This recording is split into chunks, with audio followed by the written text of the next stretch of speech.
Muy buenas noches, amados hermanos, deseando que de parte de Dios reciban mucha bendición en esta noche. Seguimos adelante con nuestro estudio de la carta del apóstol Pablo a los Romanos y nos ocupará en esta ocasión Romanos capítulo 4 versículos 18 al 25. Les voy a pedir que lean conmigo esta porción de la palabra de Dios que dice así: Él creyó en esperanza contra esperanza para llegar a ser padre de muchas gentes, conforme a lo que se le había dicho, así será tu descendencia. Y no se debilitó en la fe al considerar su cuerpo, que estaba ya como muerto, siendo de casi 100 años, o la esterilidad de Sara. Tampoco dudó por incredulidad de la promesa de Dios, sino que se fortaleció en fe, dando gloria a Dios, plenamente convencido de que era también poderoso para hacer todo lo que había prometido, por lo cual también su fe le fue contada por justicia. Y no solamente con respecto a él se escribió que le fue contada, sino también con respecto a nosotros, a quienes ha de ser contada, esto es, a los que creemos en el que levantó de los muertos a Jesús, Señor nuestro, el cual fue entregado por nuestras transgresiones y resucitado para nuestra justificación. Vamos a orar para pedir la dirección del Señor en la comprensión de su palabra.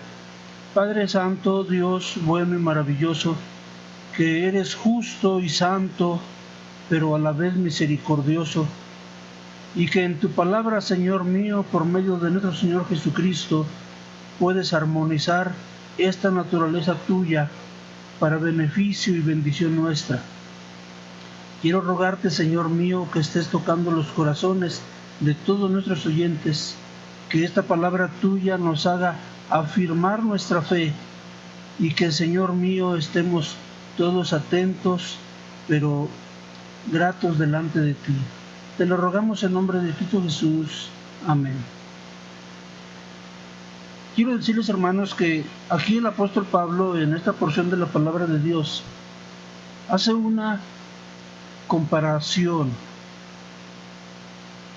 establece un paralelismo entre la fe de Abraham y la nuestra. ¿Qué estaba sucediendo con Abraham? Abraham era un anciano. Dice aquí la palabra de Dios, siendo de casi 100 años. O la esterilidad de Sara. Sara era estéril, sin contar que también era una anciana. Y dice aquí el versículo 20 que Abraham no dudó. Es decir, como dice el versículo 18, él creyó en esperanza contra esperanza para llegar a ser padre de muchas gentes. Conforme a lo que se le había dicho, así será tu descendencia. Porque Abraham significa padre de muchedumbres. Dios le dijo, ya no te llamarás Abraham, que significa padre enaltecido. Le dijo, será tu nombre Abraham.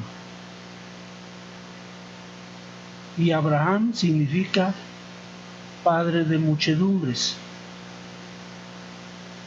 Dice la palabra de Dios que Abraham creyó en esperanza contra esperanza. Es decir, no era facultado a Abraham en forma natural para que él pudiera procrear juntamente con su esposa Sara. Pero Dios le había prometido no solamente que tendría un hijo, sino que su descendencia sería como las estrellas del cielo. Vamos a buscar en Génesis capítulo 15, versículo 5. Dice la palabra de Dios, y lo llevó afuera y le dijo, mira ahora los cielos y cuenta las estrellas, si las puedes contar. y le dijo: así será tu descendencia. Esta fue la promesa que Dios le dio a Abraham. Y en el capítulo 17, versículo 5 de Génesis, Dios le cambia el nombre a Abraham. Y no se llamará más tu nombre Abraham, sino que será tu nombre Abraham, porque te he puesto por padre de muchedumbre de gentes. Y no solamente eso, sino que Abraham se afirmó en la promesa que Dios le había hecho, creyendo que Dios era totalmente poderoso y capaz de cumplir lo que le había prometido. Y entonces es aquí cuando el apóstol Pablo dice de esta manera en el versículo 21.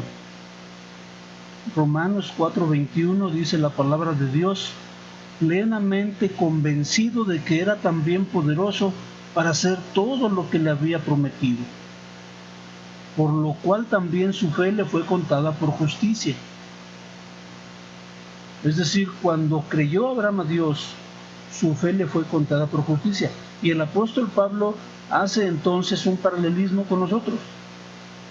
Dice: y no solamente con respecto a él se escribió que le fue contada, sino también con respecto a nosotros, a quienes ha de ser contada. ¿A quiénes? Dice: esto es, a los que creemos en el que levantó de los muertos a Jesús, Señor nuestro, el cual fue entregado por nuestras transgresiones y resucitado para nuestra justificación. Es decir, así como Abraham creyó y su fe le fue contada por justicia, así también el creyente en este tiempo, el creyente que se ha afirmado en su fe delante del Señor, que cree en Dios, que levantó de los muertos a Jesús, acuérdense, esto es el Evangelio, el cual fue entregado por nuestras transgresiones y resucitado para nuestra justificación. ¿Se acuerda cuál es el Evangelio? Vamos a Romanos capítulo 1, versículo 1 en adelante.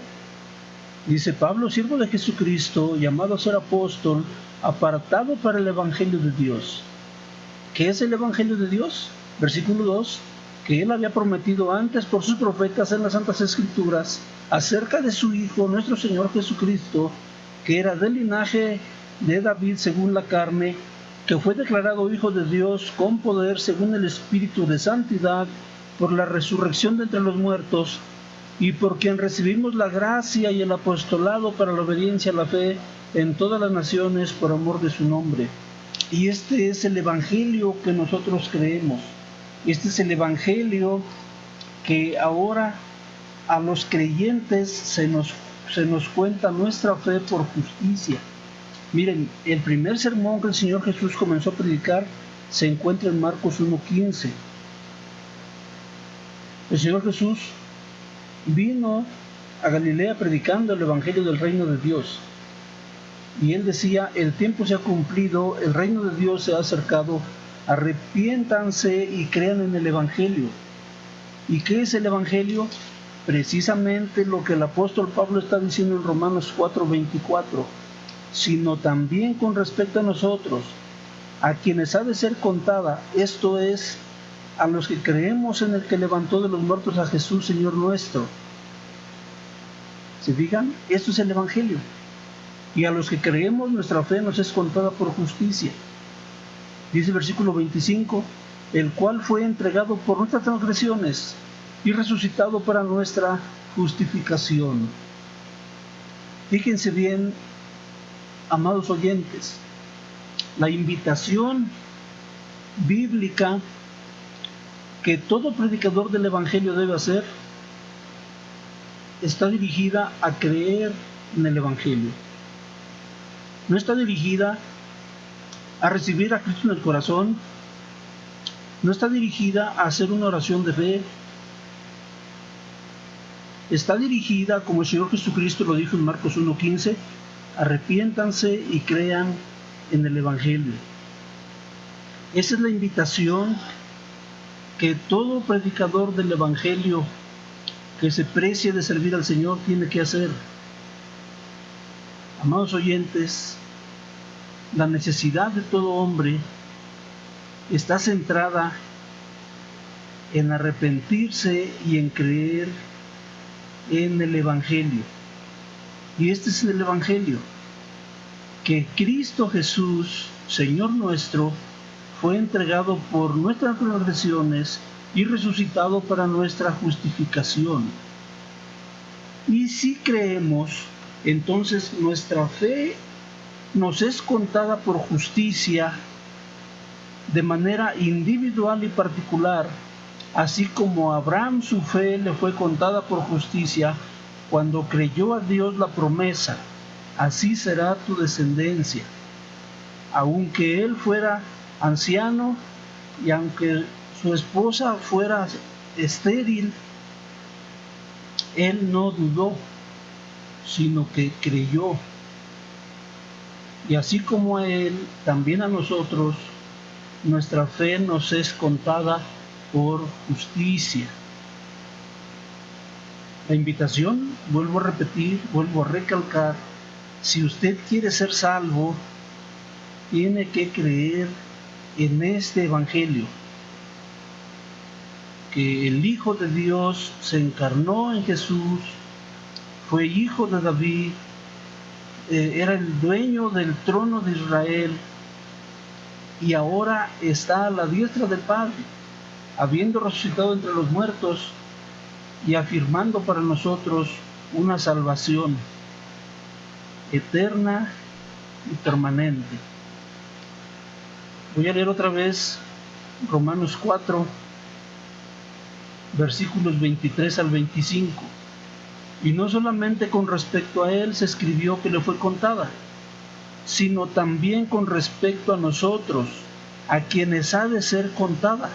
Esto es, a los que creemos en el que levantó de los muertos a Jesús, Señor nuestro, el cual fue entregado por nuestras transgresiones y resucitado para nuestra justificación. Y este es el Evangelio que tenemos que salir a predicar, amados hermanos. No hay otro Evangelio que debamos predicar. Y esta es la invitación que tenemos que hacer, la exhortación que tenemos que hacer en cada uno de nuestros mensajes cuando estemos predicando el Evangelio. Crean en el Evangelio, arrepiéntanse delante de Dios y crean en el Evangelio. Dios les bendiga, amados hermanos. No se pierdan mañana por la noche la transmisión con la tercera lección del estudio del libro del profeta Isaías. Y tampoco se olviden, por favor, que mañana sábado es un sábado de oración para nuestra iglesia. Dios les bendiga mucho, amados hermanos.